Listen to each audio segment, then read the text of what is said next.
अस्सलामुअलैकुम। आप देख रहे हैं एजे न्यूज़ यूट्यूब चैनल और हम आपको एजे न्यूज़ यूट्यूब चैनल में खुश आमदीद कहते हैं। मज़ीद आगे बढ़ने से पहले आपसे एक रिक्वेस्ट है कि हमारे एजे न्यूज़ यूट्यूब चैनल को सब्सक्राइब करें और बर वक्त मालूमात के लिए बेल आइकॉन प्रेस करें। साला लड़के से जिनसी ज़्यादती करने वाली जिन्नज़ादी पीर साहब ने उसे पकड़ा तो उसने ऐसा इंकशाफ कर दिया कि सुनकर ही कम सन लड़कों के वालिदैन सर पकड़ कर बैठ गए। जे आए हैं और पढ़ा भी बहुत है कि जब लड़कों में बलों के असर नज़र आने लगते हैं तो उनकी कड़ी निगरानी रखने की ज़रूरत होती है। वो बड़े दोस्तों की कंपनी में बैठे हुए या फिर वो मौजूदा दौर के इंटरनेट के हरूफ और फेसबुक वगैरह के शौकीन हो तो उनमें जिनसी गुमराही पैदा हो जाती है। फिर ऐसी लत में मुब्तला हो जाते हैं कि उनकी जवानी पर दाग लगना शुरू हो जाते हैं।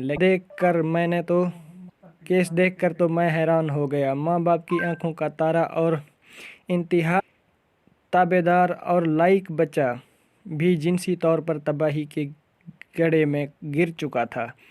हालांकि वो अभी तक पूरा बालिग भी नहीं हुआ था, ना उसे इंटरनेट तक रसाई थी। नहीं कोई दोस्त ऐसा था कि जिसके साथ उसका वक्त गुजारना हो। 5 वक्त का नमाजी 8वीं जमात का बच्चा बिल्कुल इब्नार आज हज़रत पीर मुफ्ती अब्दुल आबिद हुसैन रिजवी साहब ने मुझे याद फरमाया तो उनकी कदम बोसी के लिए हाजिर हुआ हूँ। देखा कि हुजरा मर्द और औरतों हजरात से भरा हुआ था। हर कोई अपने मसाइल की तस्वीर चेहरे पर सजाए बैठा था। शायद खौफ लाचारगी का शिकार इन मर्दों और औरतों में कोई नजर या शायद खौफ लाचारगी के शिकार इन मर्द जन्नों में कोई नजरबद शिकार था। किसी की ससुराल चंगेज़ खान बनी हुई थी, कोई आपसी और जिन्नाती मर्ज से जिस्मानी और आरजू में मुब्तला हो चुका था। किसी का कारोबार ठीक नहीं था, किसी की शादी नहीं हो रही थी और बंदिश का दुख इसे पीर साहब से दुआओं तावीज़ और इस्तिखारे के लिए यहाँ लाने पर मजबूर हो गए थे। इस वक्त पीर साहब के पास पलंग पर एक 13-13.5 साला बच्चा लड़का बैठा था। उसके सामने उसका वालिद कुर्सी पर और वालदा पीछे की जानिब बैठी इनकी बातें सुन रही थी। साहब ने इस बच्चे की कलाई थाम रखी थी और उस पर आयात पाक दम कर रहे थे।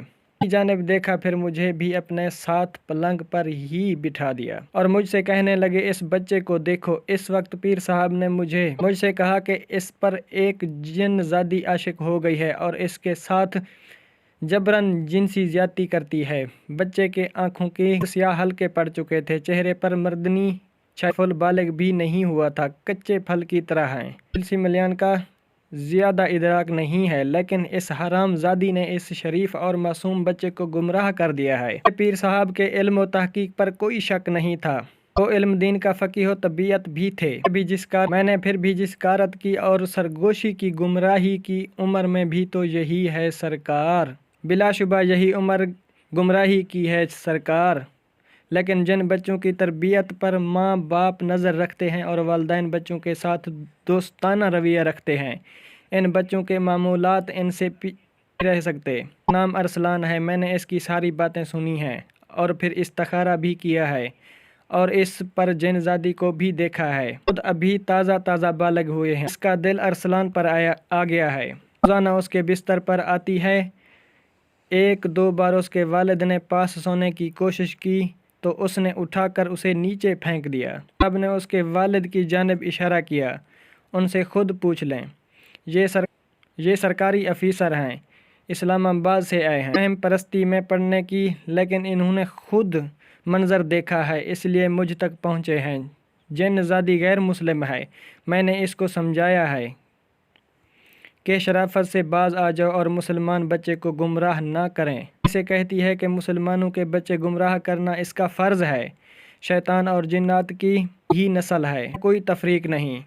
जो जिन्नात मुसलमान होते हैं हम उन्हें शैतान नहीं कहते, ताहम इनकी है भी तो जिन था।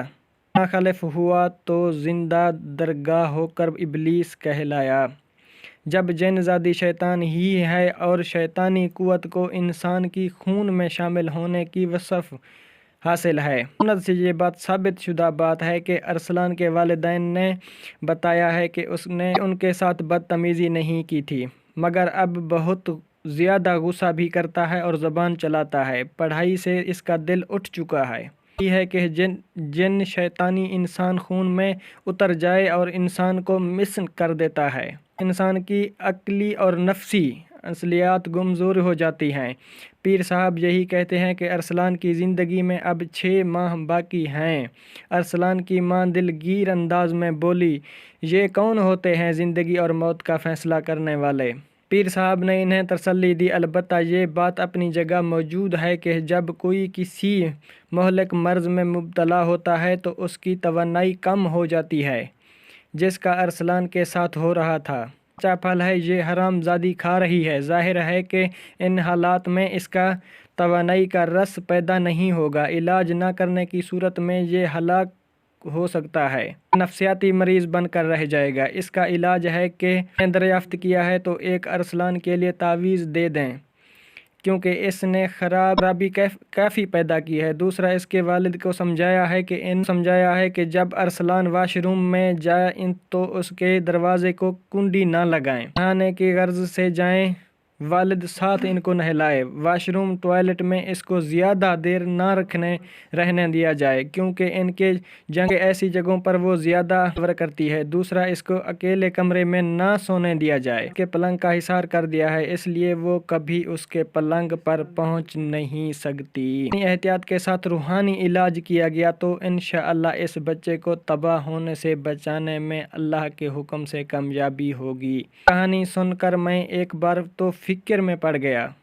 جب کوئی بچہ گمراہ ہوتا ہے یا اس کا مزاج برہم رہنے لگتا ہے تو یہ جسمانی بیماریوں کی بجائے غیر انسانی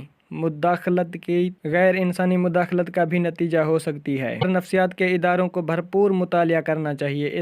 ایسے مریضوں کی کہانیوں پر امریکہ، یورپ میں تحقیق کی جائے اور پھر ان کا بھی روحانی علاج کیا جائے۔